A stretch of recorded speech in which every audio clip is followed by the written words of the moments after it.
Welcome to MarcusG.tv. I'm Chef Marcus Guiliano. I'm a chef on a mission. Today's mission is seafood.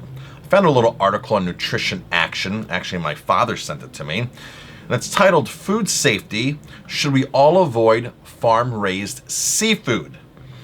So there is a massive misconception out there that all wild seafood is good and farm-raised seafood is bad. Let's eat wild, let's avoid farm-raised. And I got to tell you, 9 out of 10 of my customers who walk in my restaurant think that. Now, I first want to start off by saying that I personally don't eat seafood. I stopped eating seafood a while ago because I'm concerned that whether it's wild or farm-raised, there could be some sort of contaminants in it, and I feel that I can get a cleaner source of food by eating organic fruits, vegetables, grains, nuts, seeds, beans. So I'm not pushing pro-fish here, but a lot of people do eat fish, and so we're going to talk a little bit about the better fish to eat, okay?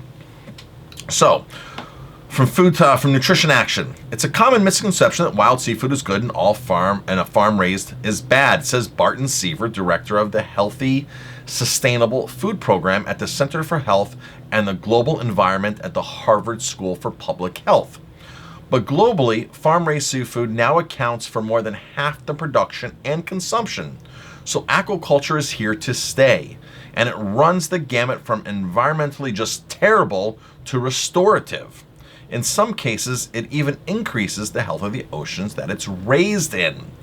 For example, farm-raised clams, mussels, and oysters remove excess nutrients that get into water systems from agriculture runoff and pollution.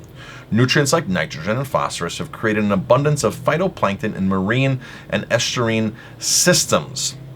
Well, why don't we grow some delicious farm-raised mussels down there that will actually take care of those nutrients and give us fabulous protein? The increase in quality of water and increase of profitability of waterfront communities, explains Seaver. So this is a very short article. It doesn't really get into many details. It's saying, okay, clams, mussels, and oysters are good, and it's some seafood's bad, and some farm-raised, some is bad, some's good. So here are my main concerns. First of all wild seafood is not good to eat. Lots of wild seafood comes from very polluted areas, okay? Let's face it, our world, our oceans especially, have become very polluted in the last decade, 2 decades. And of course, with the oil spills, with Fukushima happening, the oceans radiated in the Pacific, it's just, there's a lot of things that are out there that you don't want your fish to be living in, first of all. Second of all, if you can find clean seafood or places that have cleaner water, here's the next issue. How are they actually harvested, okay? Harvesting seafood makes a really big difference on the quality of the seafood and if you really want to eat it or not. So for example, if they're going to catch 3, 4, 5, 6 pounds of other species to get you 1 pound of fish, it's called bycatch. And that's common in a lot of seafood industries. They're not equipped to, even though they catch these other fish, they're not equipped to sell it, process it, or there might not even be a market for this fish. So it either has to get thrown back over, dead, barely alive, or it goes into some bulk processing to feed salmon, for example, that eat 3 times the amount of weight per 1 pound of fish that you actually get in return. So there's certain industries, and we'll talk about farm, I don't want to get into farm right now. So depending upon how it's caught, there's bycatch issues, there's habitat destruction. There's something that's called trolling. When you troll the bottom of the ocean, you actually a rake that actually tumbles and rakes and destroys all of the valuable sea life on the bottom. So there's habitat destruction. So it can get very complicated when you're looking at seafood and saying, well, it's wild and it comes from a clean area, or it's wild or this or that. The bottom line is the more information that you know about your seafood, where it's caught and how it's caught, are super important, okay? And a lot of fisheries now state mid-trawl or line caught or pole caught. They state that because those are selling points, so you want to look for those. Those are extremely, extremely important. Now, I know a friend of mine who used to live here in Ellenville, I live.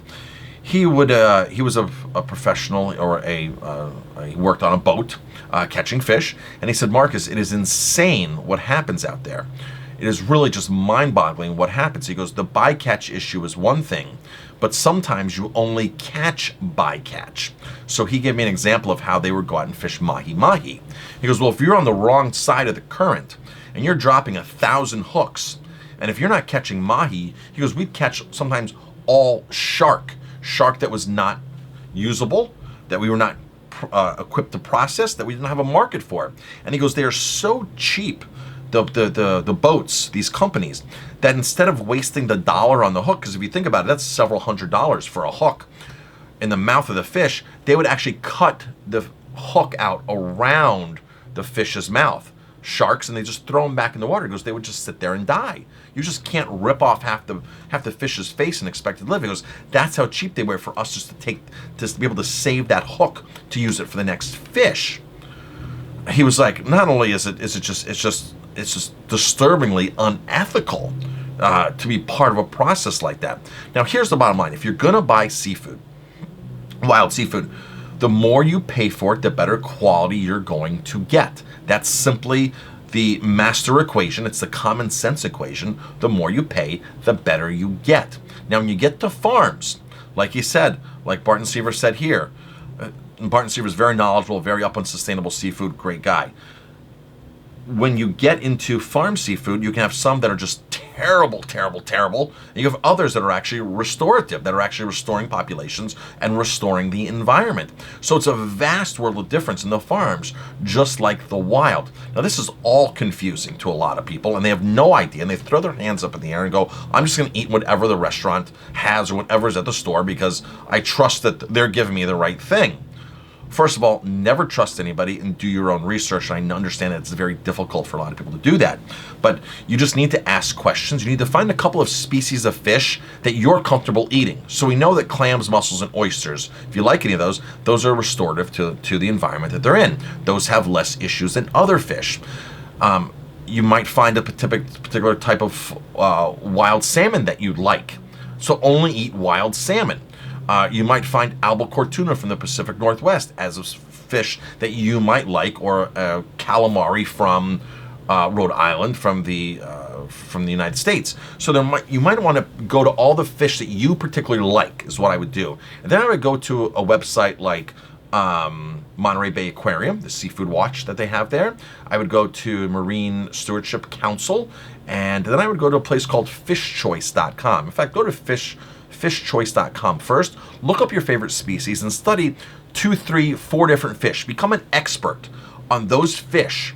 And when you go out to a restaurant, or if you go to a seafood monger, you go to a seafood counter, you can now have much more of an intelligent conversation with those people about the fish you're eating. Instead of trying to eat the most fish you possibly can, different species, understand just the basic species. I tell that with my staff here that works on our floor at the restaurant about wine. We have 300 wines. I don't expect you to know 300 wines, but I expect you to know 5 whites, 5 reds.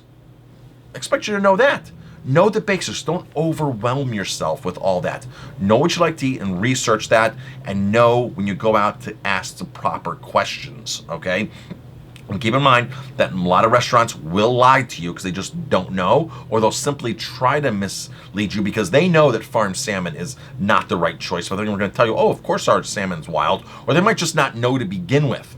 So by going on that website, fishchoice.com, study up, go to a reputable fish store that can actually answer questions for you, and go to a chef, if you're going to a restaurant, that can really understand and be knowledgeable about and tell you more about it. It's like a bottle of wine. The more information you know about the fish, the higher quality it is, and the more transparency that's happening. And transparency is key. Transparency is one of the biggest trends in the restaurant industry right now.